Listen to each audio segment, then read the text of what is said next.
All right, shalom, everybody. I hope that you can hear what I'm saying. We are working on different things in order to get my broadcast a little better, the audio and the visual. We ran into some issues last week concerning this message, so we are working on getting video cameras and trying to figure out exactly what's wrong and what's going on. We had another camera that we were supposed to be using this prior week, but I didn't have everything I needed in order to get it running, so it was done on the phone. But we're going to move away from that, even if we have to just start uploading our videos via camera rather than doing them live, because we run into some problems with doing ours live. It get choppy and it'd be hard to hear. So we're working on the best we can to try to get that done. So this is why I'm really doing this message over. A lot of people were saying they was able to hear what I was saying, and some people wasn't, and wanted me to do it over.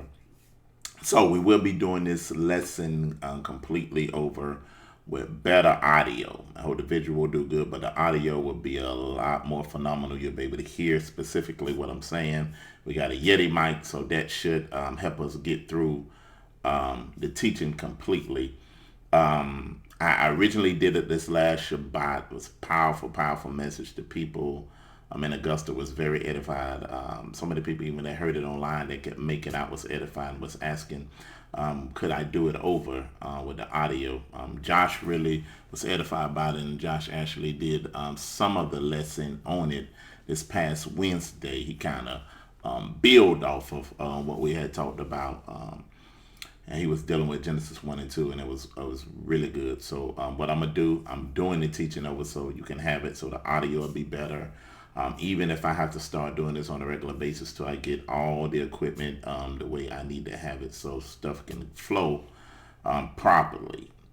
So if I have to go and do reversions of it in order to get the audio and the visual sound, we will. But again, we ought to be working on getting what we need in order to be able to flow better and update a lot of that stuff. So let's get on into the lesson. We're going to move kind of fast in this because we want to definitely get everything in that we can and make sure y'all got a full understanding. So what we're going to talk about today is going to change your perception of how Genesis was and move. We when you study the ancient Near East mindset and the way that they thought, it's important. Like I always tell you, you don't go bring the scriptures and the thought of the scriptures to your day. No, you go to their day and listen to how they would have understood it. Understand the culture, understand the mindset, understand the Hebrew idioms, understand the thought of the ancient Near East, and you will begin to revolutionize the way you see scripture. It'll be altogether different. You'll be able to pull out some jewels that you ain't seen before. We're going to really start a Genesis series. I'm going to be laying back with Josh, and we're going to show you this whole story over. Because a lot of the stuff that we just looked at and looked at as a creation story, Adam and Eve story, but it was different things and jewels that was in there that our ancestor was passing down. But you have to have an ancient Near East thoughts, and this is why I listen to scholars that specialize in these fields and these areas to understand this book, understand my covenant.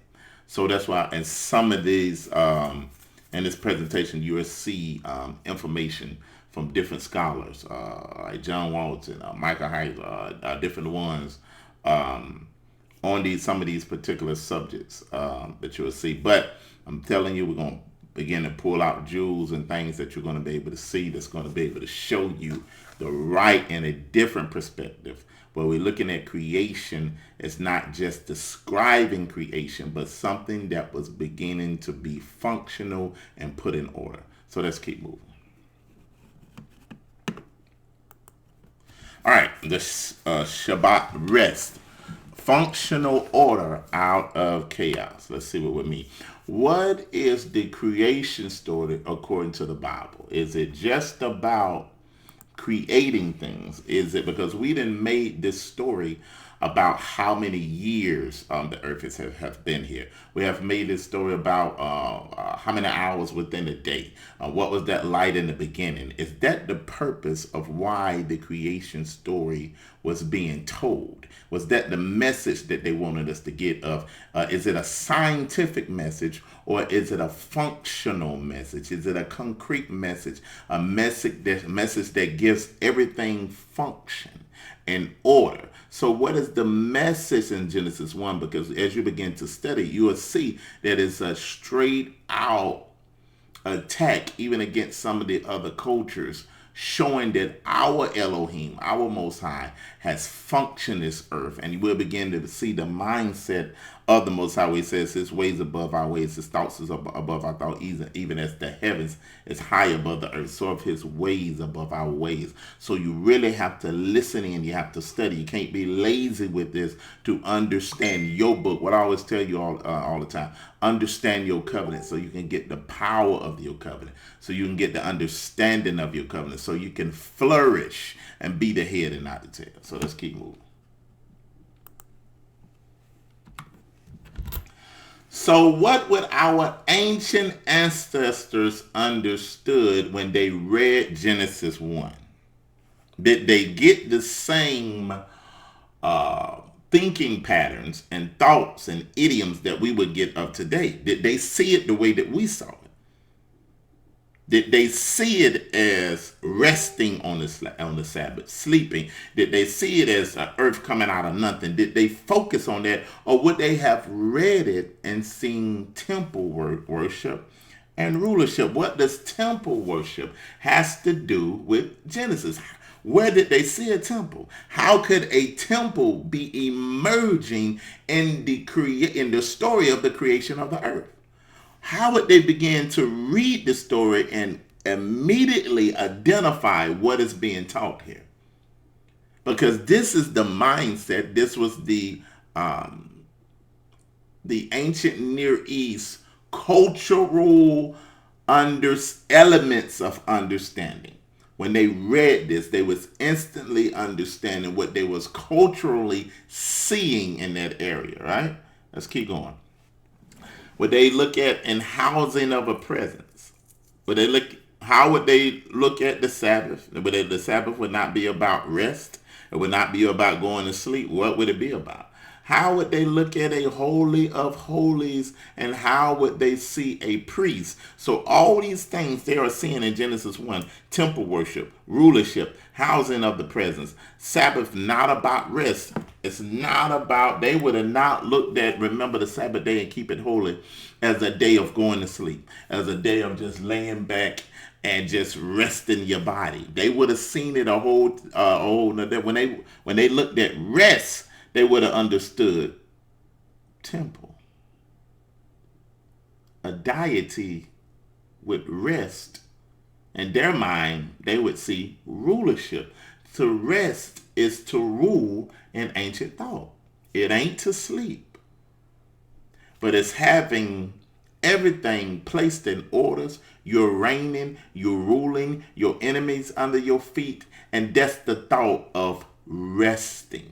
Not disengaging and stopping, but engaging in the order that you have already set up from the beginning.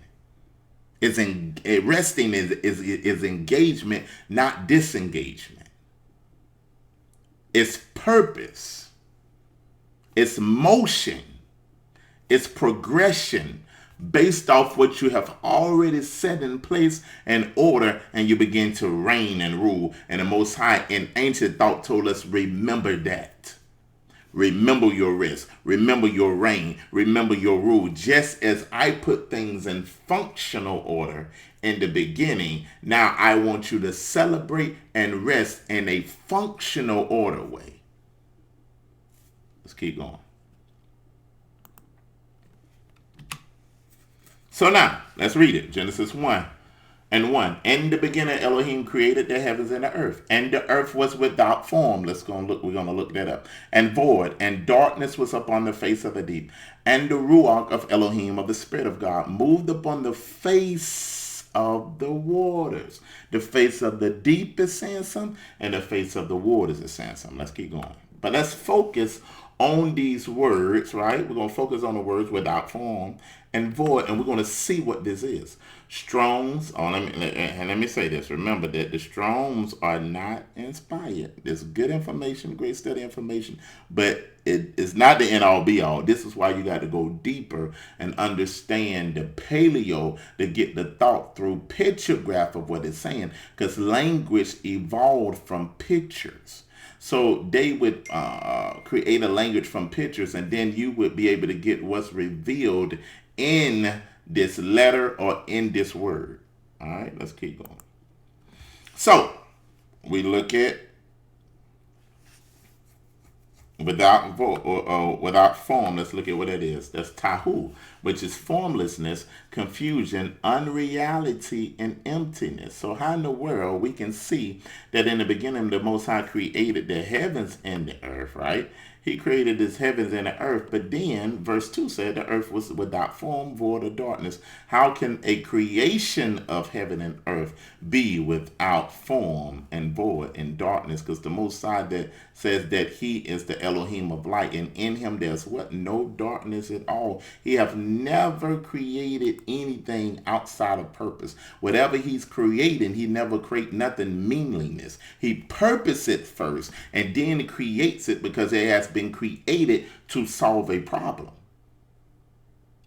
So nothing created in the Most High is created without a resolve. It's created without purpose behind it. It's created without meaningness. It's always an ends to the means of why something is created. It's always a motivation. So how can he create something and not be motivated? Something that's not functional, something that's formless and outside of purpose. Something happened. Let's keep going. So let's look at what this is. It's Tav, Hey, and Wav, Tahu. And what does the Tav mean? And it's going to help us see what it's getting at. It says the earth was without, number one, it was without the mark of covenant. Number two, it was without revelation. And number three, it was without security. So the earth was without the mark of covenant. It was without revelation, and it was without security. All right. Let's look at what bahu means, which is emptiness. All right. Let's say that. Let's see what void means. Which is bahu, which is bet, which is house. Hey is revelation. Wav is secure. The earth wasn't housed. It was without revelation and without security. So when you put it all together, the earth was without the mark of covenant, revelation, Yah's presence, or security. So we're looking at the earth now in a different way. Because something that was created, that an event or something happened to cause the earth not to be marked with covenant. And we want to ask ourselves, what's the mark of the beast? It's been established from the beginning. We looking for a chip. You ain't going to be able to come before the Most High and live how you want to live and show the Most High I ain't got no chip in my hand and think you're going to enter the kingdom. It don't work like that. But the mark is being marked with covenant, or the mark of the beast is being marked outside of covenant or lawlessness, because the Most High is the Most High of light, which is law, which is instruction, and to be without that, which is lawlessness, which is the man of the man of sin, of the mystery of iniquity, is what? Lawlessness, to be marked without law. And then there's a people are operating in a religion that has the mark of the beast. They actually looking for a chip, and then what they believe, their religion, which is Christianity or whatever it is a religion of lawlessness that is marked by a beast, which says what? Thou shalt do what thou will. That there is no law. Because the only thing that can make you seal with the Ruach is to be marked with his covenant, to be marked with his law, to be marked with his spirit. And his spirit says, what? I'm going to teach you the law, to be marked in his covenant. But we're seeing now that the earth is without this. It's without the mark of the covenant. So it's been marked by a what? A beast. All right, let's keep going. So the earth was without the mark of covenant. It didn't have revelation. What does that mean? Nothing was revealed in it. Its purpose was chaotic. Its purpose was lost. It didn't have the light of the revelation. That's why it talks about the earth is filled with the knowledge of Elohim. But this earth was without the knowledge of Elohim. Therefore, it had no purpose. It had no function. And it was formless. And what anything outside of Mark of Covenant, outside of revelation, outside of the security of the Most High is what? Void to him. So if you're operating outside of his covenant, you are not seen by the Most High because you're formless. You're outside of his covenant, so you're void. And he can't help you because he doesn't build a relationship with you outside of his covenant. Because with the mark of the covenant comes revelation, comes wisdom, comes insight. But if you don't have that, then to the Most High, you void and you formless. Now you can cry all you want, you can scream all you want, but when you operate outside of his mark, then you are cast into what? Out of darkness without the revelation of who he is.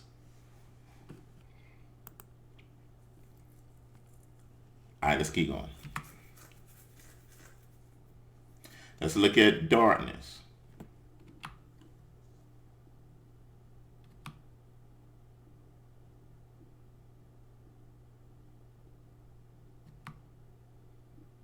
I'm going to come back to that. I think that slide is in the wrong place. All right, and the earth was without form, and it was void, and what? Darkness was upon the face of the deep. Right? Strong's H282, which is Trizek. Darkness, obscurity. Remember that word. It means to be dark, little darkness, figuratively speaking. It's misery, destruction, death, ignorance, sorrow, wickedness. So in a figuratively way, without the mark of covenant, without the revelation, without the presence of the Most High, it brings what? The earth was filled with misery, destruction. Who died? It's a death. We'll get into that another time. Ignorance, sorrow, wickedness. Now let's look at what Trizek is in Hebrew, which is your shet, which is your fence, or a wall, or strong. Shin, which is teeth consume, or could be considered fire. And your kof, which is open hand.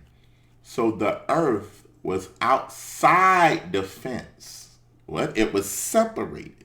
It was outside the fence. It wasn't housed in the presence of the Most High. It wasn't in the house. So the earth was outside the fence. It was without light, which is revelation, which is understanding, which is functionality.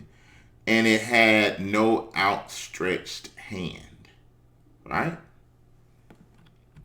Let's go back to this. Let's see.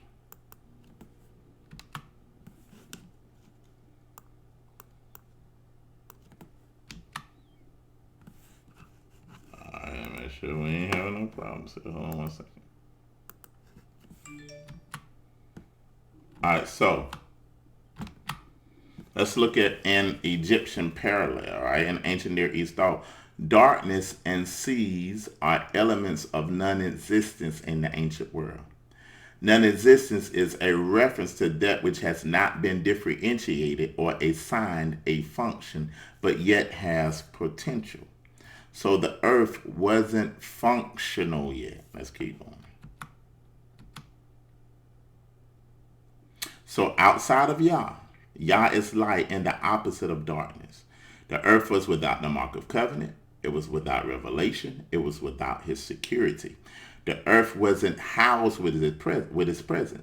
The earth was outside the family, the house, the fence, without light or an outstretched arm or hand. Let's keep going. Now, let's look at this same darkness of what it means to be outside of that light or outside of Mark of Covenant. When you're outside of the Mark of Covenant, you won't have revelation. This is why we didn't know who we are. We lost the revelation of who we are, who is our Elohim, how to please him, our worship system. We lost a sense of security. The Most High didn't fight on our behalf. We was not housed with the presence, and we was outside of his gate without understanding and without an outstretched hands. He sent us to the land of our enemies. So let's prove this. 1 Kings 9:7. Then I will cut off Israel out of the land which I have given them, and this house which I have hallowed. For my name will I cast them out of my sight, and Israel shall be a proverb and a byword among all people. 2 Chronicles 7:20. Then I plucked them out of the roots of my land, which I have given them, and this house which I had sanctified for my name, will I cast them out of my sight, and I will make them a proverb and a byword. Let's keep going. Matthew 8:12. But the children of the kingdom shall be what? Cast into what? Out of darkness. And we've seen what that out of darkness is. There shall be weeping and gnashing of teeth. Matthew 22:13. Then said the king to his servants, bind him hand and foot and take him away and cast him into where? Out of darkness. We see that same darkness from the beginning.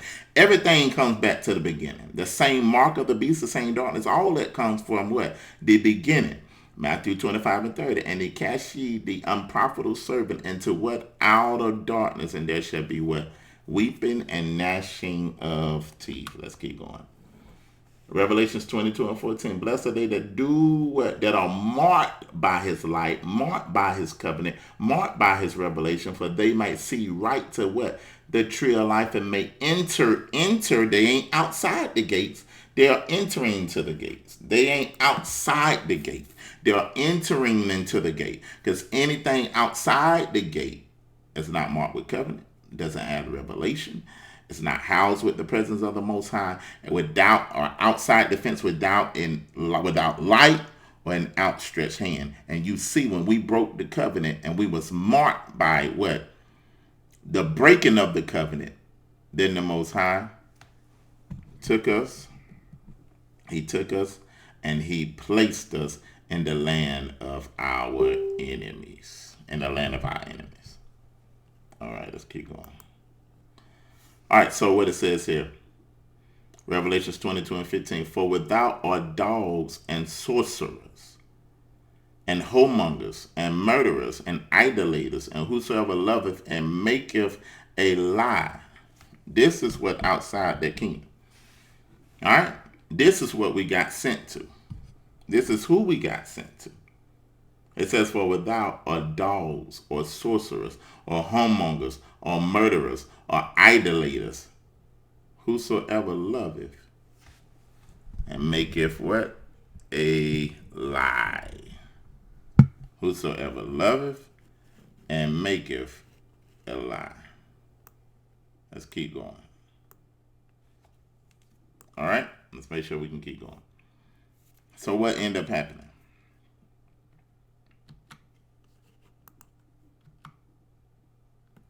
Let me reset this real quick. So, let's look at this. Revelations 22:15. For without are dogs or sorcerers or whoremongers or murderers and idolaters, whosoever loveth to make a lie. Deuteronomy 28. So let's look at these dogs. Deuteronomy 28:47. Because thou servest not the Most High with joyfulness and with gladness of heart and the abundance of all things. Therefore thou shalt serve thy enemies, which the Lord shall send thee against thee in hunger and thirst and nakedness and in want of all things. And he shall put a yoke of iron upon your neck, and until he have destroyed thee. The Lord shall bring a nation against thee far from the ends of the earth, as swift as the eagle flieth, a nation whose tongue you shall not understand, a nation of fierce countenance which shall not give regard to the person of old, nor show favor to the young. Leviticus 26. But if you will not hearken unto me and not do all my commandments, also would do this unto you, I would appoint unto you what? Terror, which is terrorism. And I will set my face against you, and you shall be slain before your enemies, and they that hate you will reign over you. So the same people that hate you are going to be the dogs, are going to be sorcerers, are going to be homongers, are going to be murderers, are going to be idolaters, are going to be, and whosoever maketh a lie. These are the people that are outside the gates, that are in outer darkness, which you will be cast into. When we broke the covenant, we were cast to dogs, people with dog nature, people that's a perversion, idolaters, homongers, perversion, all these type of things we was cast into, because what, we wasn't marked by covenant, we weren't housed with the presence of the Most High.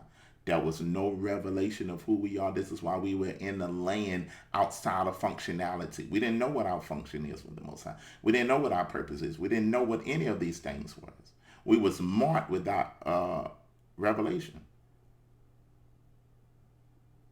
So these are what happened to us all the way from the beginning. Nothing has changed. This is what happened. This is what we was marked by. But the Most High is showing us the way to get back to him. So let's keep going. Let's keep going here. All right. So ancient Near East view of Genesis. Genesis chapter 1, in the beginning, Yah created the heavens and the earth was without form, it was void, and darkness was upon the face of the deep. And the Spirit of Yah moved upon the face of the waters. Let's keep moving. All right. Now, one thing you do have to understand the difference between Hebrew versus Greek culture, all right? In the world past and present, there were two major types of culture, the Hebraic or Eastern culture or the Greek culture. Both of these cultures view the surrounding and their lives and purpose in ways which they seem foreign to another. Let's keep going. What happened to this ancient Hebrew thought and culture? Around 800 BCE, a new culture arose to the north. This new culture began to view the world very much differently than the Hebrews. This culture was the Greeks. Around 200 BCE, the Greeks began to move south, causing a coming together of the Greek and Hebraic culture and fusion of that. This was very tumultuous time for the two vastly different cultures. They collided. Over the following 400 years, the battle raged until finally the Greek culture won and virtually eliminated all trace of ancient Hebrew culture. The Greek culture then, in turn, influenced all following cultures, including the Roman and European cultures, our own American culture, and even the modern Hebraic culture in Israel today. So this is what the Greeks did, where they began to take everybody culture and infuse it again within their own. They take a little bit of here and a little bit of that and infuse all cultures within their own culture, right? We got history of this going on, and this is why now we have American thought, which is still influenced by Greek Western culture. And this is why we don't understand the scriptures. We can't understand the scriptures. One main way is we was raised in a democracy and not a kingdom. So kingdom concepts that are in the scripture, we can't understand. Because we've been raised in a democracy which we vote on things, we do what we desire to do, we do what we want to do. And this is the tragedy of what we have and what we're dealing with today, which is causing division, because we have what? No concept of unity based off kingdom. Let's keep going. All right, abstract versus concrete thought. Greek thought views the world through the mind of abstract. Ancient Hebrew thoughts views the world through the senses, which is concrete. Concrete thought is an expression of concepts and ideas in ways that can be seen, touched, smelled, tasted, or heard. All five of the senses are used when speaking and hearing and writing and reading the Hebrew language. An example of this can be found in Psalms 1 and 3. He is like a tree that's planted by the rivers of the water, which yield its fruits in its season, whose leaves shall not wither. In this passage, we see concrete words expressing abstract thought, such as a tree, which is one is upright and righteous, and streams of water, which is grace, and fruit, which is good character, and unwithering is leaf. So once you understand the Hebraic thought, even in the alphabet, it was always something concrete that gave the letter or the alphabet meaning, right? This is why when you look at the first letter of the Hebrew alphabet, which is Aleph, it was always a picture of what? A bull. When you look at Bet, it's a picture of a house, right? So all these things, you will have concrete things that you can look at to get understanding of where the thought is coming from. They didn't have abstract thoughts, but they would take what they was visibly seeing in order to develop their mindset and to develop their thoughts. Let's keep going. You'll understand it more in a minute.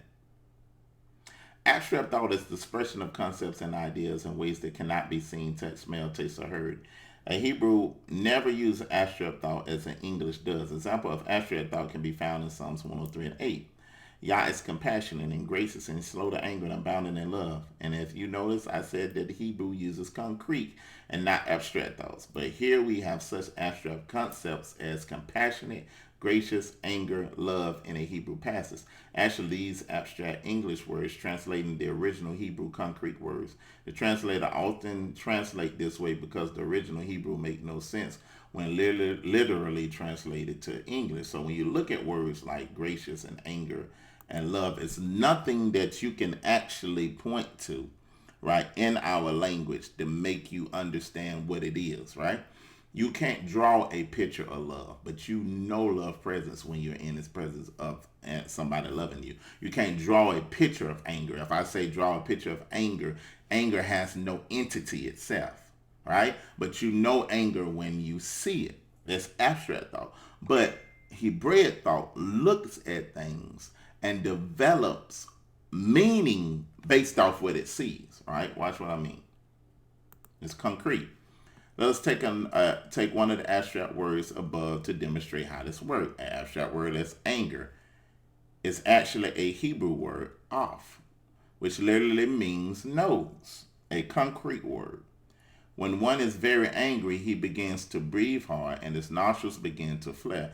A Hebrew sees anger as the flaring of the nostrils. If the translators literally translated above passages that he's slow to nose, it will make no sense. And this is why the Hebrew takes specific things and images where you can understand in order to get the concept of what it's trying to teach you.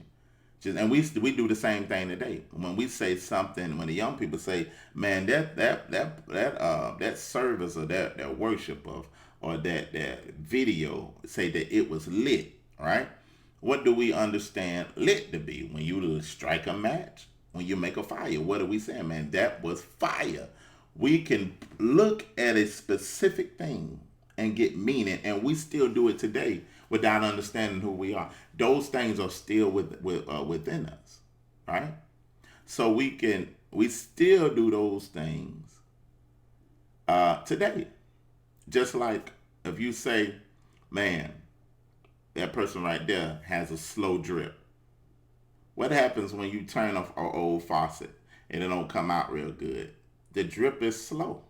That lets you know that something is wrong with the faucet. If we say you got a slow drip, that's saying you don't catch on real quick. But it's a concrete thing for us to understand what it is. So that's the difference between a Hebrew and Greek thought. All right, let's keep going. I hope y'all following me. Again, this is a beautiful way to explain it, right? Concrete thought, Aleph mean a bull or strong leader. Bet means house. Gamel is represented by a camel or like a gathering or going, or it can be a camel lifts you up. It can be lifted up with pride. Dalet, which is like a door. And you can go all the way down, because I don't want to go all the way down these things. Hey, Vav, Zayin, Shet, represented by a fence. Tet, Yod, Shaft, open hand, closed hand. Lamed, which is shepherd staff. Mem, which is water, or consumption. All these type of things. Nu, it can be seed or fishes or life or activity.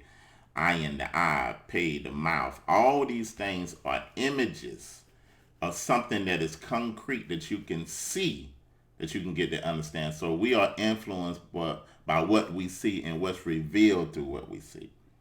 The Hebrew thought is influenced by what we see and what is revealed to us through what we see.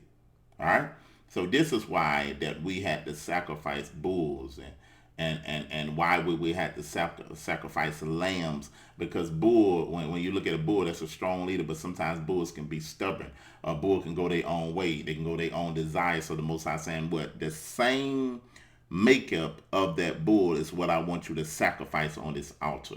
I want what is outside of you to influence you inwardly. So this is why, in the concrete thought, that he would visibly, because we are what influenced by what we see, and things are revealed to us by what we see. So this is why we would take that bull out there and sacrifice that bull, which we are sacrificing the thing that led us into departure of the Most High, which is transgression, which is sin, which is transgression of his law. So we would take the nature, the bull nature of us that's outside of us, and it was supposed to reveal and influence us inwardly. The same thing as far as sacrifice a lamb. A lamb, the naiveness of the lamb, a lamb not knowing and wondering all by itself. Most High would say, I want that sacrifice. Or I want to, see, we were supposed to identify with what was outwardly that influenced us inwardly to give us what was being revealed.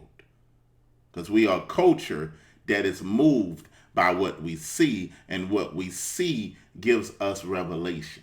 We are visual learners, not just audio. All right, let's keep going.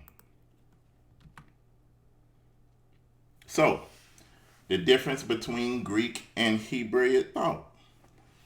Greek thought is just about appearance, but Hebrew thought is about not just appearance, but what's the function.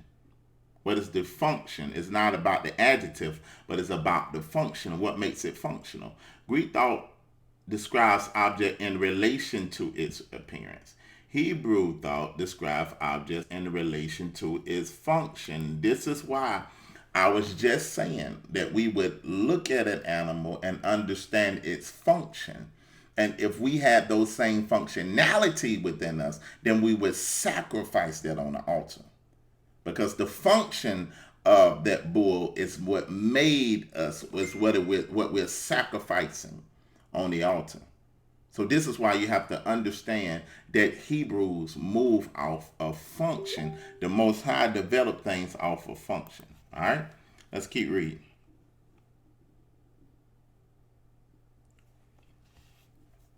Another example of Greek thought would be the following description of a common pencil. A Greek thought would say the pencil is yellow and about 8 inches long. It describes the pencil. But Hebrew thought describes the verb. It means that this pencil writes. It is not concerned with how it looks. It's not concerned with how long it is. It's concerned with its functionality. And this how we would describe what something is. The Greek culture describes objects in relation to the object itself. But Hebrew culture describes object in relation to the Hebrew himself. So we would look within, go right back to what I was just talking about. We don't look at objects in relation to the object itself. We look at objects in relation to us as a people. A Greek description of the Most High would be God is love, which describes God in relation to God. But a Hebrew description would be God loves us, and describing God in relationship to us. And this is why most of the scriptures talks about Yah's love for us. We are the apple of his eye. We are his portion. We are the lot of his inheritance. He brought us in more anguish. It describes the function of his love rather than just saying he's compassionate, but it shows how his function was unto us. So everything we do, we describe it as in relation to ourselves. Take the same way of Egypt, like the Hebrews. We'll rename something in a minute. You think about when Jacob wrestled with the angel, right? Jacob actually renamed that place and built an altar there and renamed that place based off his experience with the Most High there. We didn't care what it was called. The same thing with Egypt. right? We know Egypt name when Egypt, it was called Kemet. But we called it Mizraim because it wasn't about the nation Kemet, but our experience with Kemet was Mizraim, which talks about, in so many words, when you break it down, double straits, when you break it down, constricted, when you break it down, bondage. And this is why we call Mizraim what the house of bondage, because what we based Egypt, Kemet, based on our what? On our experience with that. This is why the Most High was saying, Deuteronomy 28:68, he said, and Yah said that I will send you into Egypt again by what? By ships. And there you will be sold unto your enemies, and for bondmen and bondwomen, and nobody would redeem you. Notice he said, I'ma send you, which is all 12 of you, back into what? Mizraim. And this what they based it off. They understood that meant house of bondage. They understood that meant slavery. It wasn't about the landmass. They ain't caring about the landmass. Every time they thought about that land, they thought about Mizraim. The same way we would have been thinking in America if we would have came straight out or got delivered from captivity and came out of America, we would say, you want to go back to America again? And all of us would have understood that. All of us would have understood, okay, that's what that meant. Because what? We do things based on our experience there. The same thing with your jobs, right? When your jobs, if you're at a job that you're not happy with and you just making money there, what do you call it? You say, I got to go to what? The plantation. We know your job ain't called the plantation, but you going based off your experience there. So Israelites base things off their experience and the function of that place as it relates to them. If that makes sense. All right, let's keep going because we got to move. So what is function? Function is purpose, duty, and the way something or someone works. All right. Now, this is very, very important for you to grasp.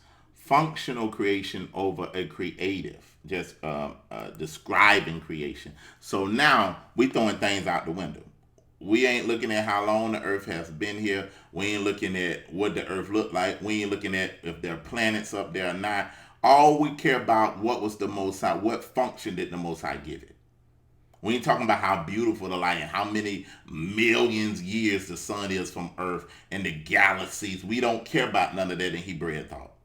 All we care about is the function. It'll be the same way if I had a Lamborghini, right? The Lamborghini was beautiful, and I gave you all the features on that thing that it had. The Lamborghini doors and the GPS and the horsepower, all this type of things within the car. If I describe all those things to you, but the car can't drive because the motor is bad, it don't matter.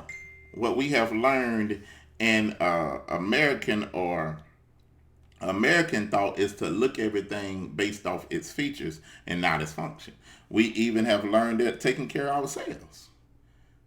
We'll take care of this body in the sense of make it look beautiful, get haircuts, put on different little enhancements and all that type of stuff. But what's the function of your body? What's the function of how you're supposed to use it? What's the function of your mind? We took that same thought, and this is why Peter said, he said, let it not be of the outward adorning, because what? That's Greek thought, of the plaiting of the hair, or the wearing of costly jewels. He said that doesn't make you functional with the Most High. That's a Greek way of thinking, and they was in a Greek world. So he said, don't let it be about that, but let it be what? By the inward man of the heart. What? Let it be what's in you, how you're supposed to function as a woman. Let it be displayed outwardly. All right. That ain't saying that women can't wear plaited braids and costly jewels. Let you know that's a sign that the women there was African women or black women, because what? We the only people that are known for braids. All right, let's keep going. That's a side note. Now watch this. And in ancient Near East culture, existence is defined by having a focus, which is role, purpose in the orderly system, not by having material substance. I'm going to say that again. Existence is defined by having a focus, which is a role or purpose in the ordered system. What else? Good means complete, which means it's functioning properly in the ordered system. Genesis is about the function's origin rather than the material. Genesis 1 is about Yah bringing functionality and order over non-functionality and disorder. This has nothing to do with describing the material, but everything to do with existence as defined by a role or purpose. So now we're going to go back and look at Genesis and begin to look at the functionality of everything and see what else we come up with. All right, and see how different this is. All right, let's keep going. So the Most High is about bringing functionality to something. Genesis 1 and 1, in the beginning, Yah created the heavens and the earth. And the earth was without function. It was void, without purpose. Let's keep going. Genesis 1.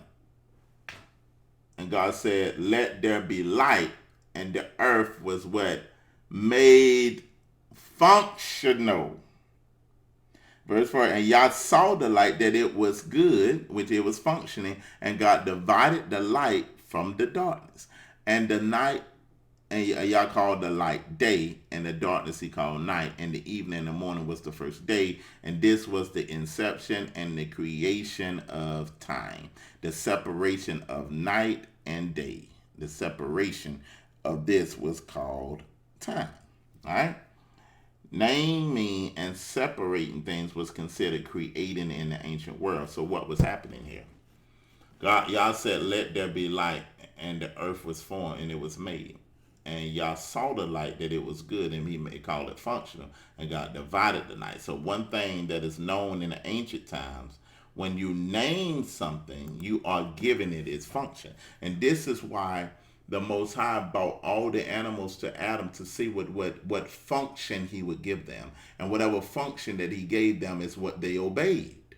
It's what we're presented in them, because you don't have a purpose if you don't have a name in the ancient world. A name gives you function, right? And a separating in the ancient world gives you your difference, or it distinguishes you. So this is why he said he named the light day, which is he named this revelation day. He named it what it is, right? And then he separated the light. He wanted the light to be distinguished from darkness. So anything in the Most High, when he made covenant with somebody, he always changed their what? Name, because he gave them what? A new function, which they became a new creature to him because they function in his purpose. Then he distinguished them by separating them. And this is why he told what? He told Abraham. He told Noah. He separated, he distinguished Noah. He said he was found grace in his generation. He distinguished him. He moved him out the way. He moved Moses out the way after he named him when Moses refused to be called the daughter of a Pharaoh's daughter. But he found it rather to suffer the affliction for a time with his brothers. When he came into his namesake, then the Most High distinguished him and separated him from things that he's familiar with. And this is the same model that the Most High do with us. When we are named back unto him, when we bear his name, we bear the name of Israel, and we make his name holy, then he began to separate us from people. Separate us from family members because they can't understand it. So he distinguished you. Why? Because distinguish you ain't to hurt you, but the distinguishing is to put you in your function so you can be functional. You can't be functional in an environment where you're not distinguished from those that are trying to keep you the same. So I know it may hurt, but it's of high regards to the Most High. When he give you his name, then he has to separate you. He has to distinguish you. This is what it means to be what? Holy. To be what? Set apart. When you're set apart, now you exist to the Most High.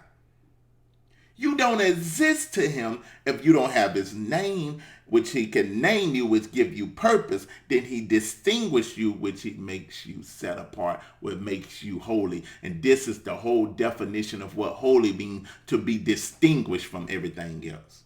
So he distinguished the night, distinguished the day, and gave and made time the same way he do with us. The earth became functional. through the first thing that it was created with, was time. Let's keep going. So name equals, it defines a purpose and a function, and to separate means it defines how it's distinguished and knowing its difference. And this is why you have to know your difference. That everybody don't have the same purpose. Everybody don't have the same function. You have been created for a specific time about a specific problem, because your very creating or being here is proof that you've been created to solve a problem, because everything that's created is purpose before it's created, because a problem is here for it to be solved. And your difference is what makes you holy. This is why he said that the nation of Israel is what holy unto him, because we're marked by his covenant that made us distinguished, which is different, that made us exist to him. This is why he said the nations are what? A drop in the bucket to him, because what? They're outside his covenant. He don't recognize them. He only recognized what the name that he gave in the earth, and that name distinguished them, which make them functional to him, that makes them exist. Because what? He that wandereth out of the way of understanding is dead while he's living. He doesn't exist. This is why it talks about if you eat of the tree of the knowledge of good and evil, you shall what? Surely die. Become non-existent. When we broke the covenant, we became non-existent to the Most High. We didn't exist to him in so many words because we didn't have his name, and we weren't distinguished when we broke the covenant and he turned his back on us. All right, let's keep going.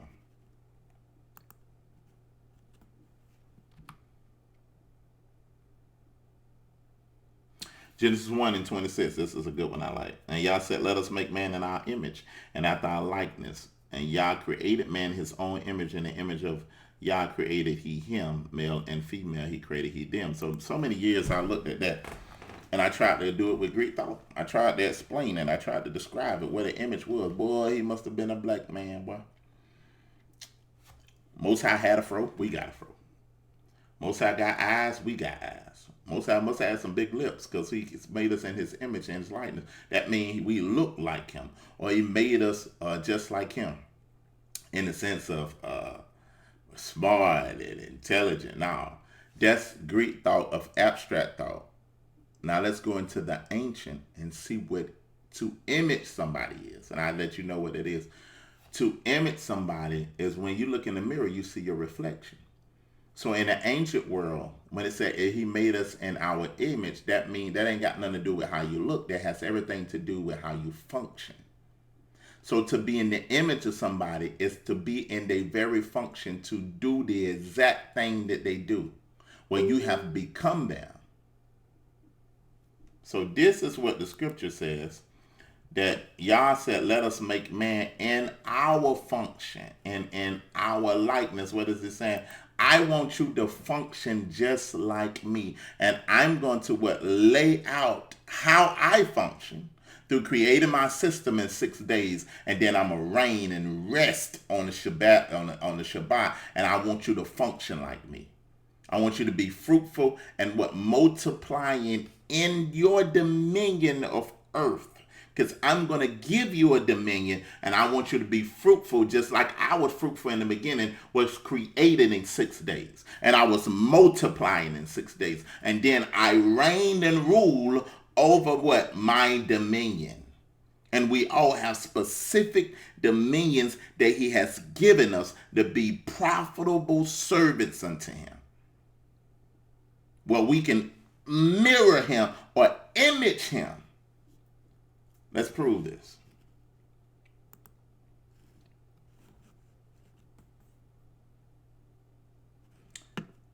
To be in the image is to be in a function like another rather than looking like another. The emphasis is not on appearance. Let's keep going.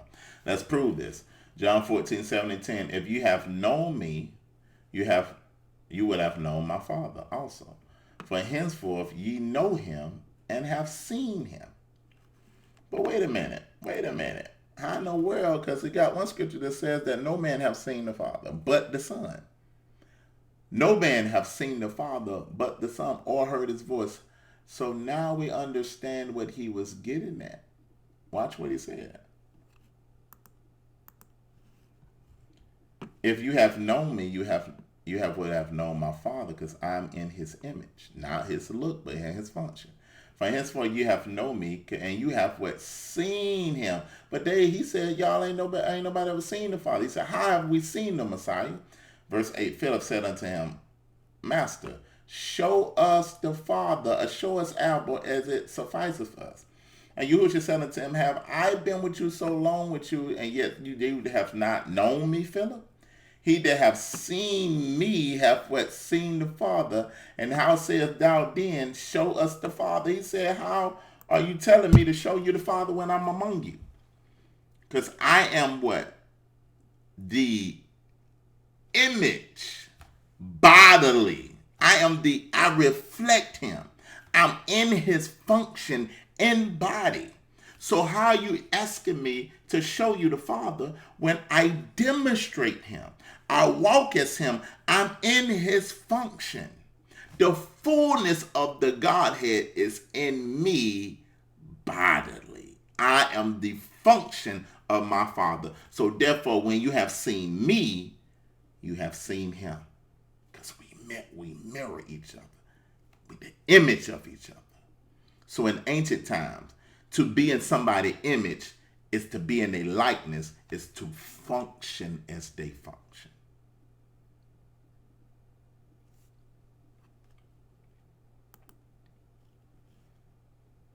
Believest thou not that I am in the Father, and the Father in me? The words that I speak unto you, I speak not of myself, but the Father that dwelleth in me, he do the works. Let's keep going.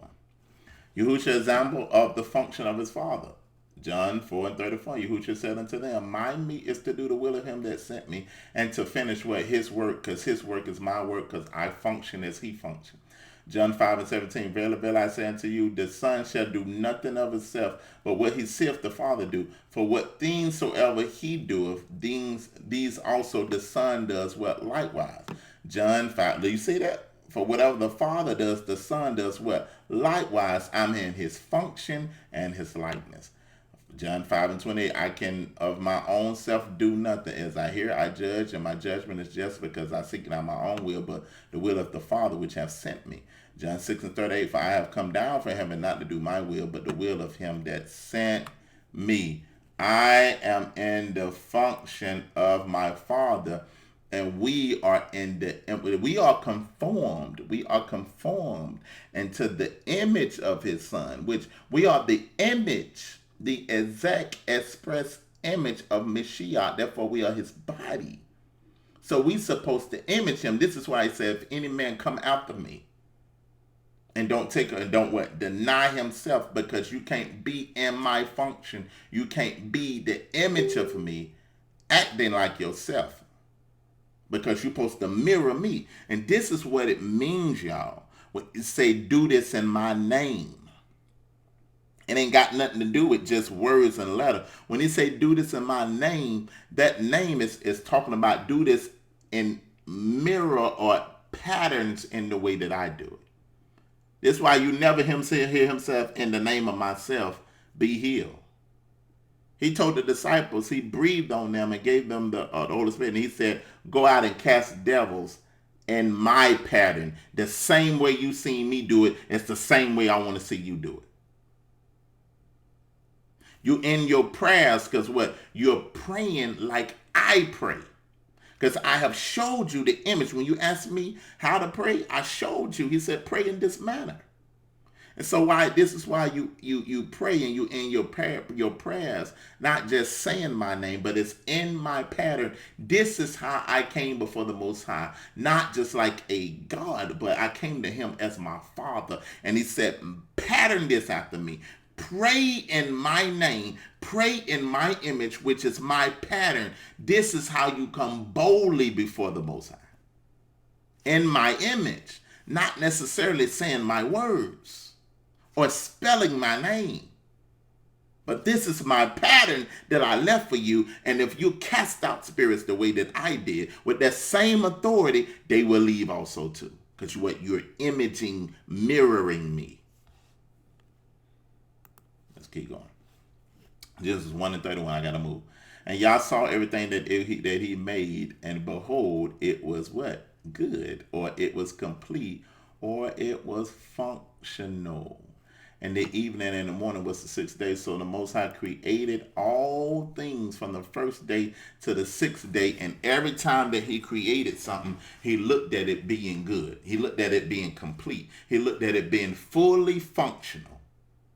All the way till he got up to man, and he looked at man, he said, it's not good that you be alone. It's not what? You're not completely functional yet. I got to create you a helpmeet that's going to make the man be what? Functional. You'll be functioning the way I created you to function when you have a helpmeet by your side. Because the completion of you and the completion of her makes you functional to me. And I don't look at you as two entities. Now I look at you as one. Because what? The two have become what? One. One flesh. One functionality. And this is why you don't try to think alike, but you think together as one function to make you functional to the Most High. All right, let's keep going because I got to keep moving. I still got a long way to go. Now, Genesis 8 and 22, it says, while the earth remained, there will always be seed time and harvest, cold and heat, summer and winter. Day and night shall not cease. So we look at what he created on day 1, day 2, day 3. He created, and I got this from one of the ancient Near East brothers that I was studying from. Day 1, that's where you get time from. He created light, which was day, and separated the day from the night. That's where you got time. Day 2, he's created the atmosphere, which is the seas and the sky, which is atmosphere and weather. And day 3, he created the land, which is seed-bearing plants and fruit-bearing plants. So he created the functions, right? Day 1 through 2, he created time. Then he created the sea. Then he created the land, which was where the food was going to come from. And then day 4, 5, and 6 is the functionaries. These are the things that will be functioning in these functions. So what will create time and give time, what will function in order to make time work would be the stars, the sun, and the moon, right? Let's look at Genesis chapter 1 real quick and show you that. 1 and 14. Bereshit. 1 and 14. Bereshit 1 and 14, it reads, and Elohim said, let there be light in the expanse of the heavens. So the heavens are where the light's going to be. He created the heavens first. Then he put the functionaries in there. Expanse the heavens to divide the day from the night, and let there be for signs and for appointed feasts and for days and years, and let them be for lights in the expanse of the heaven to give light upon the earth. And so it was. And the Most High made 2 great lights, one light to rule the day and one light to function at night. So he made 2 great lights, one to function during the day and the other to function during the night. So he made the functions and he made the functionaries, the stars, and he gave it purpose that they'll be for appointed times and for days and for years. And then he created the sea in day 2, and then he gave everything that will function in the sea and the sky.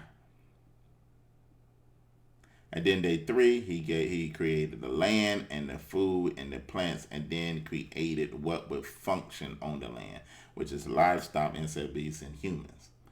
But when you look at this thought of day 1, 2, and 3 is consistent throughout the scriptures. Genesis 8 and 22, why the earth, the function of the earth, because these things was given the function, and these are the functionaries remaining. There will be seed time and harvest. There will be cold and heat, which is atmosphere. There will be summer and winter. And there will be day and night. And where you can see seed time and harvest. You can see the food, meaning the land. You can see the weather, summer and heat here in the atmosphere. And you see day and night, which was time. Because the 3 functions of creation is time, atmosphere, and food. And we are the functionaries. All right? I hope that made sense. Genesis 2. Thus says the heavens and the earth was finished and all the hosts of them.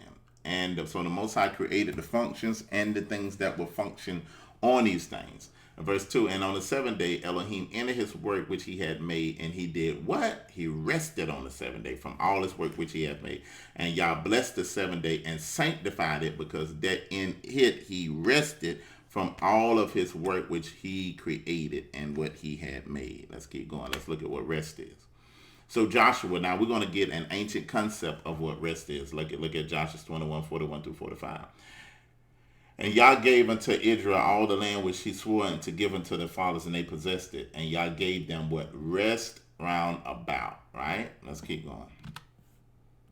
1 Kings 8:56. Bless Yah that he hath given rest unto his people Israel, according to all that he promised them, that not one of these words shall fail of good promise which he has promised by the hand of his servant Moses. Isaiah 14. For Yah will have mercy on Jacob, and will yet choose Israel, and set them in their land, and strangers shall be joined unto them, and they shall cleave into the house of Jacob, and all the people shall take and bring to their place, and the house of Israel shall possess them the lands for servants and for handmaids, and they shall take them captives who captives they were, and they shall rule over their oppressors, and it shall come to pass in that day that Yah shall give them rest from their sorrow and from their fear. So in your rest, you have no sorrow, you have no fear, and you have no hard bondage. Why would Israel need rest? Why would they need rest? They would need rest because they would be known for going into captivity. So rest to the Most High from an Israelite perspective is salvation, which is rulership, which is prosperity. Them receiving their promises is their rest, because they've been in turmoil. That's why Mashiach said, come to me that all that are heavy laden, that I will give you what? Not sleep for your soul, but what? Rest for your soul. You will have no sorrow no more, no fear no more. So the concept of rest is being in what the Most High promised you. Living in promises, walking in promises, walking in wholeness, completeness, resting in your temple, in your rulership. All right, let's keep going. So let's look at it. Isaiah 66:1. Thus saith Yah, the heavens is my throne, and the earth is my footstool. Where is the house that you build unto me? Where is the place of my what? Rest. Do he need to go to sleep? No. Isaiah 66:2. For all those things have my hand made from all those things that have been made, says the Most High. So it shows you right here, he said, verse 2, for all those things have my hand made. What is he's talking about? He's going back into creation. He said, the heavens is my throne, and the earth is my footstool. Where is the place of my rest? Because I'm supposed to rest after I have given everything function and put it in an orderly system. Now I can rest. The rest of Yah is his rulership through functional order. I'm going to say that again. The rest of Yah is his rulership through functional order. Let's keep going.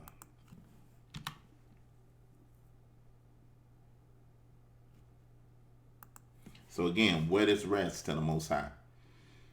When he gave the earth and everything on each day, day 1 through 6, he gave it a function. And he put everything in a orderly system. That's why the Most High is not a God of confusion, but he's a Elohim of order.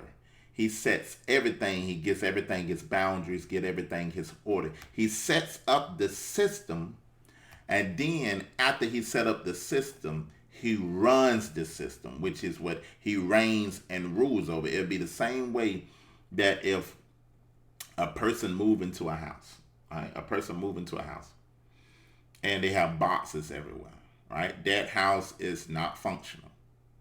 That house has a lot of disorder in it. And that person says, you know what? They put everything in its place, set everything up. He gave a place for everything. He gave a function in everything. And once that person made that house functional, now that person can rest, which is reign and rule. It is not saying that the person is going to stop his engagement in the house, but he's going to allow the order that he put functioning to create in the house and run for him. And all he's going to do is what? Lead his orderly system. And this is what the Most High did. After he created everything, he went into his temple. And we'll see that it's a temple later. That earth is a temple. And he what? He rests because he gave everything purpose and gave everything function. And then he told you to remember that. Wait a minute now. Now, we done made this about rules and regulations and do's and don'ts, but he said, remember my day of rest, my day where I have set everything in function, and this is how I want you to live. This is how I want you to honor me. I want you to honor me just as if you are reigning and ruling with me. What is that? He's simply telling us, remember our promises of resting, of rule, or reign. Don't be moved by what you see. But on the Sabbath, I want you to remember that you're going to be set up to reign. This is why the Sabbath is us resting in three levels. How do our spirit get rest? Our spirit get rest through what? Reading of the word, worship, all those things. That's how he visits our spirit. He inhabits our spirit. He dwells in our spirit because we are his temple in which he want to come and reign and rule in our temple. All right? He want to be the rest because all deities want a temple to rest in.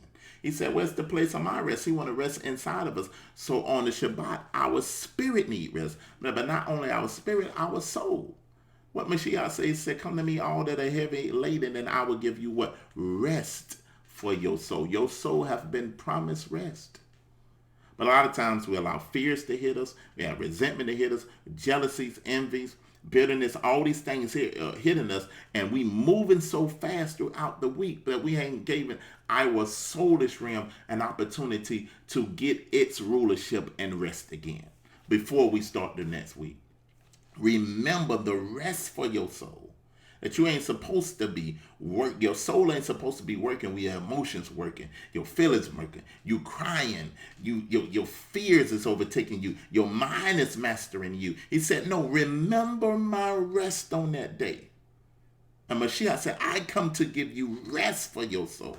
You're going to take back control of your soul. David knew the revelation of that. That's why David said, why art thou downcasted, O soul? Hope in the Most High. Because you're out of your realm of rest. You're out of your temple of rest. Go back and get into your temple and reign back over your emotions and bring them back under subjection unto me. Remember the Sabbath day. I'm not making it just about all these extra things, but I'm making it about what I want you to reign in a functional order. You want to get your emotions back right? Align your will, your way to my order. Because I set everything up from the beginning. And anything that receives pain is because it's out of order. What's the first sign of your body being out of order? It will give you pain. Pain is a direct result of disorder. I'm going to say that again. Pain is a direct result of disorder. Because if you don't learn by instructions, the Most High would send pain to let you know you're out of order. This is the rest that we're supposed to receive on the Shabbat, that the Shabbat was made to minister to our spirit, minister to our soul, and minister to our body, where we are resting from these catastrophes that we're in, because we're remembering our covenant. We're remembering the promises of our covenant. He said, remember the Shabbat. Remember how I reign and how I will put everything in function, that you have appointed times that I'm going to come and take you from the north, the south, the east, and the west. I will not leave you in the lands of your captivity. Remember that. Call those things to mind when you gather on your Shabbat days, that I didn't leave you into this spot.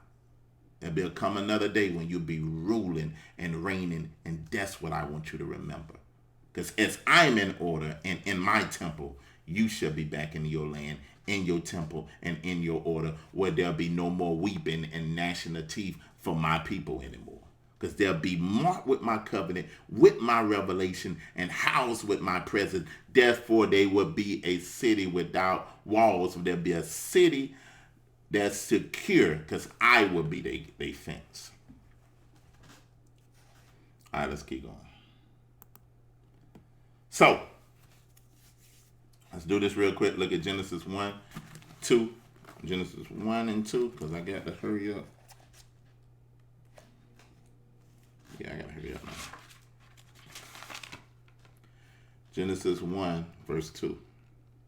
And the earth was without form and void, and darkness was upon the face of the deep. And the ruach of Elohim moved upon the face of the waters. And Elohim said, let there be light. Now, and Elohim said, let the waters under the heavens be gathered together at one place, so and a dry land will appear. In ancient times, cultures believed that waters covering the earth emerging out of this place of obscurity, was a temple. Every temple had a trail life in which a river flowed, and also every temple had a holy of holiness, in which there was a sacred place that housed the deity of a meeting place. The tree of life was in the garden. The garden was the holy of holies, and the earth was the temple housing the presence of Yah. Every temple had a priest, the first Adam, Aaron, his sons, emergence into the priesthood, and the second Adam, a priest. So we are seeing here that in ancient times, when they would talk about the face of the deep and something land emerging out, like how we've seen in Genesis 1, 6 through 10, land emerging out of waters was showing a sign. They would instantly look at that and say it's a temple that's being formed. And the temple was earth to house the Most High, because ancient people knew that deities rested or reigned, or they ordered the universe through their temple. So if they seen something that is emerging out of obscurity, emerging out of waters, they knew that a temple was being formed for a deity to rest in.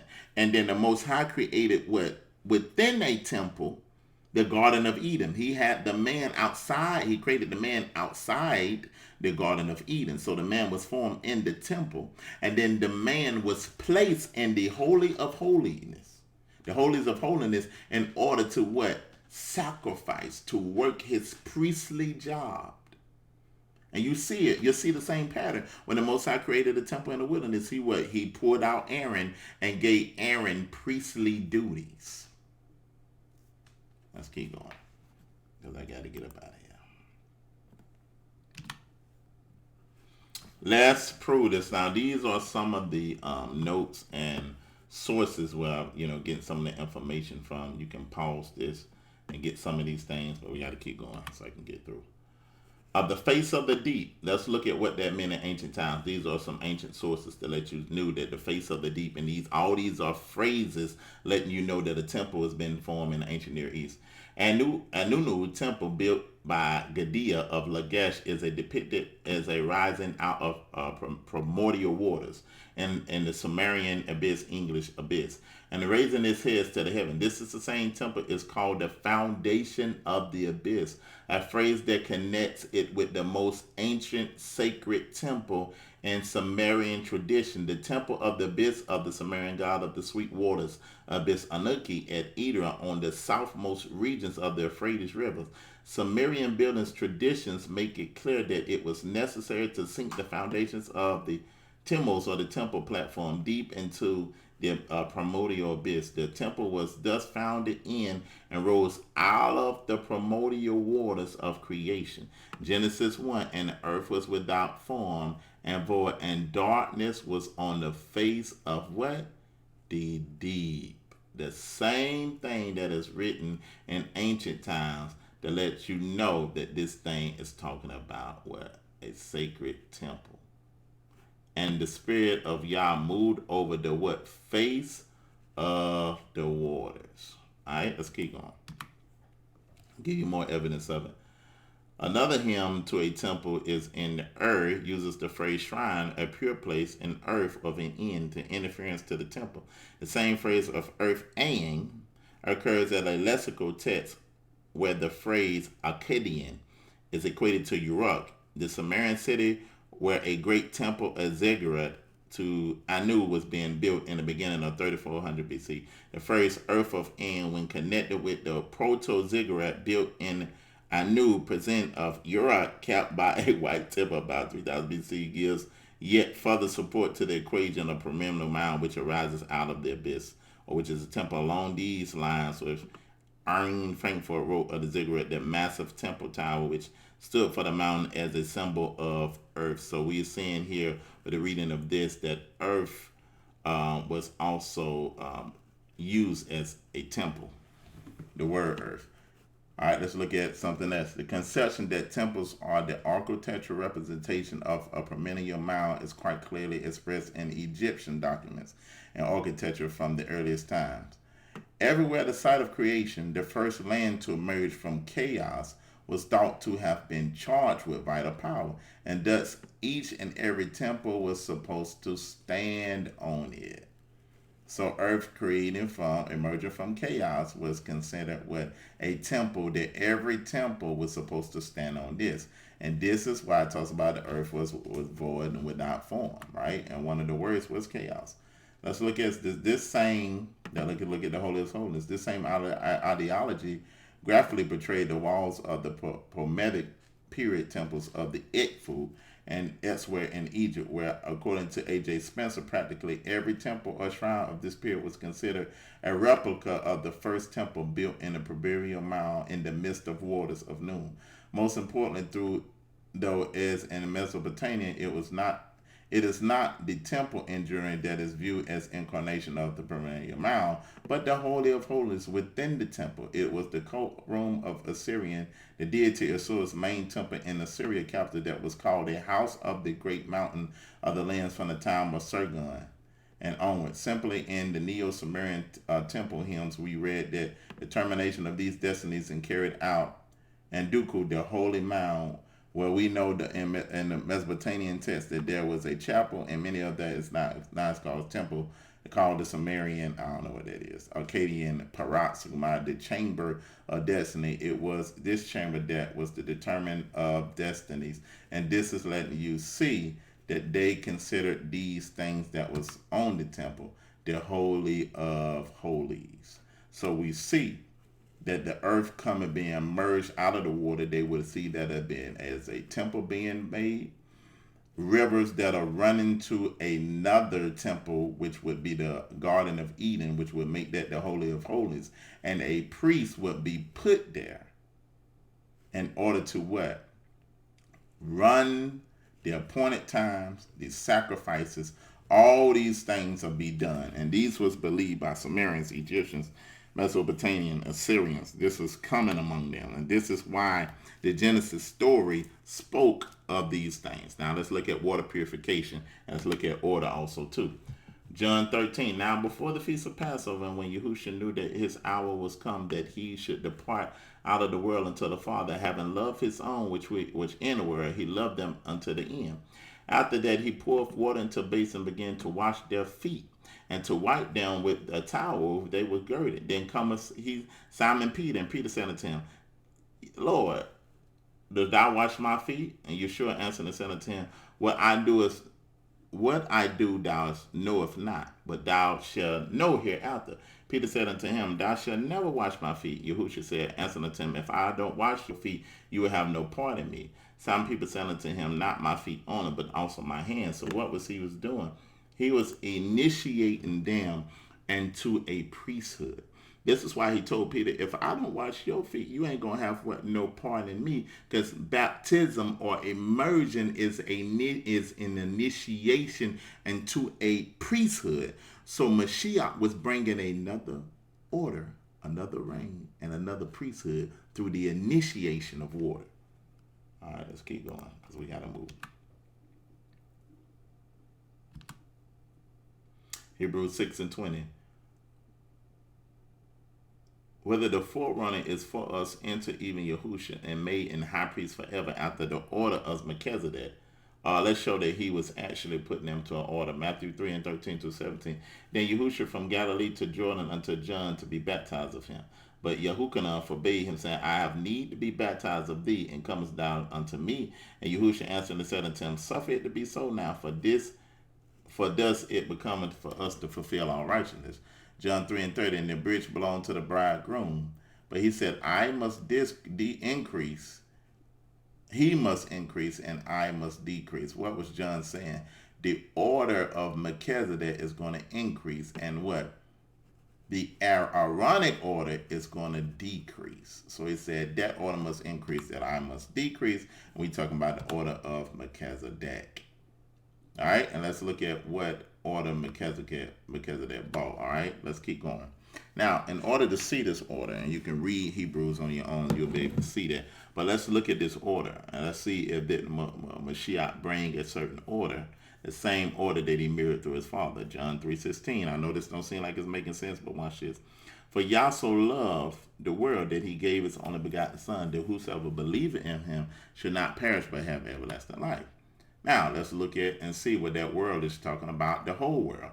Let's look. 1 John 2:15. Love not the world, neither the things that are in the world. But if any man love the world, the Father is not in him. Wait a minute. I thought you so loved the world. Let's keep going.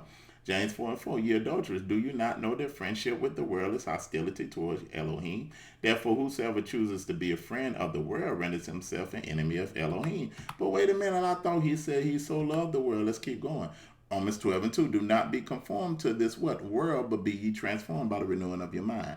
James 1:27. Pure and undefiled religion before Elohim and the Father is this: to care for orphans and widows in distress, and to keep oneself from being polluted by what? The world. John 17:6-11. I have manifested my name unto men, which thou gavest to me out of what? So he ain't loving the world. He said that I have manifested my name to men that thou gave me out of the world. Thine they were, and thou gavest to me, and they have kept thy word. Watch what he say. I pray for them. I pray not for the world. So wait a minute. I thought you so loved the world. But what world are you talking about? You said, I'm praying for them that you have gave me out of the world. I pray for them, and I pray not for the world, but for them which thou hast given me, for they are thine. Are we seeing that? And all are mine, and thou art thine, and thine are mine. So we seeing that he's talking about a specific world now. He's not talking about everybody. He said he don't pray for the world, but he pray for those that the Most High has given him in the world, right? So let's look at what this world is. Strong's G2889, Cosmos, transliterated, root word etymology, G2865. And let's look at what it is. In app, the number one, a harmonious in arrangement or a constitution, in order or in a government.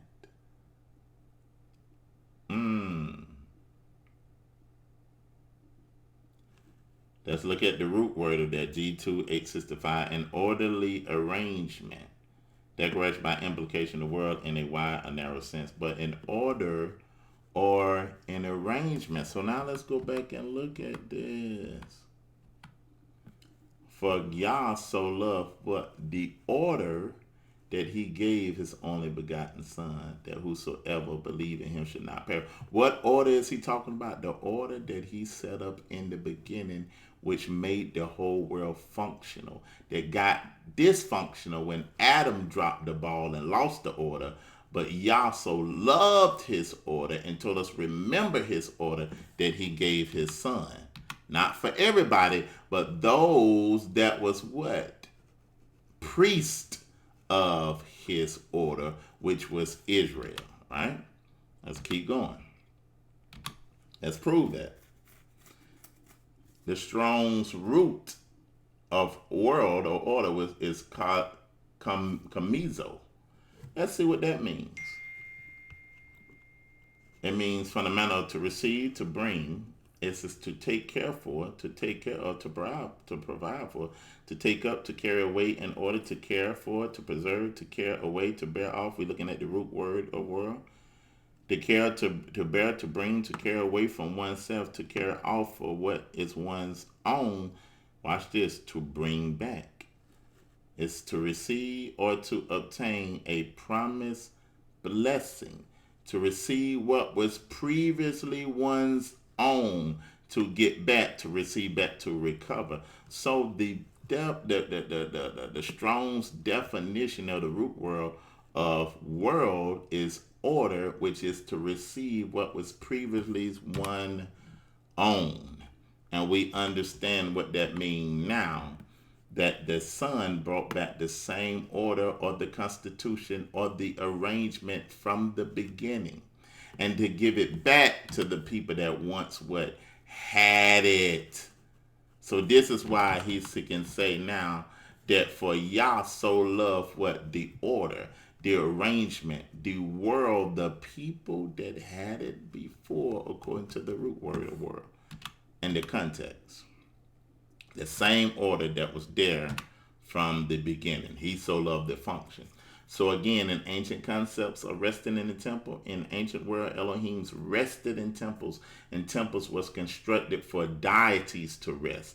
Temples was the command center of the cosmos, where deities or gods or Elohims would reign from the temple. All right, let's keep going. Rest in the Bible mean in the scriptures mean rulership. That means promises. That means you're not having hurt, harm, or having everything in its function.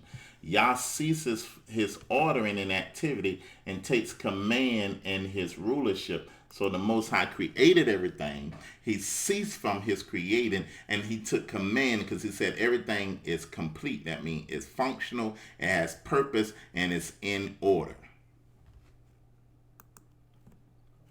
Rest is the main goal of creation. Rest expressing having control over an orderly system. Rest is engagement and not disengagement. So that's the end of the teaching. I wanted us to understand what rest is and for us to remember that sabbatical rest. What does that sound? Remember. That means remember that earth is your temple. Remember that I created you to be a priest over the dominion I gave you. And my son, you everything got in disorder when Adam broke the first priest. But then I took my son, and my son, he said, for I so love what? The order, the arrangement, that constitution, my function that I gave my son. And my son said, I love not the world, but I pray for those that are in the world. I put those that originally that you have set up to function back in that order. And he said, I want us to remember my rest. So the Shabbat has everything to do with the rest of the Most High. This is why Mashiach said what? He said the Shabbat wasn't made to dominate man, but man was made the Shabbat. The man was not made to serve the Shabbat, but the Shabbat was made to serve man, for man to remember his rulership, for man to remember his peace, for man to remember that rest, for man to go into the temple that I have created for him and begin to reign and put things in order. Because anything out of order, that the priest, it takes the sending of priests, and this is why he chose Israel as his priest, gave them the temple, put his eyes in Jerusalem. And that was the place where the priests would begin to order things in the earth. But we got scattered. We got marked without the covenant, and Mashiach came back and put everything back in arrangement, everything back in order, everything back in function. And this is what we're supposed to remember. A calling to mind about thinking of ourselves, of all the things. And this is why he said, once you get yourself back in order, what you mean? Once you come to me with all your heart, mind, and soul, like Deuteronomy 30 says, he said, then I will remember the order that I set up with these people. And I shall maintain them and maintain their cause and give them the fullness of me on the day that I name, which is my Shabbat. That's the only day that I gave a name, and then I separated it. Well, I sanctified it. I separated. Now that day exists with me more than any other day because I distinguished it and I named it the Shabbat. But family, we want to give you that. There's a lot more to it, but we're going to end right there. Love you. Remember the Shabbat. Remember your reign. Remember your function. Remember your order. Remember what's owed to you, and begin to live that out with your family. Don't just function on do's and don'ts. This is why he pulled Israel so hard in the wilderness. He said, I want 6 days for you to labor, but on the seventh day is when a lot of the sacrifices and things was happening on the Shabbat, because what it put them back in order with the Most High. It put them back in place with the Most High. So the Shabbat rest was to put them back in functionality and order. If they had sinned throughout the week, if they had messed up throughout the week, they can bring their sacrifices and get placed back into rulership and reign, which means back into position with the Most High. And this is how we got to live. But we love you. We're signing off. Shalom.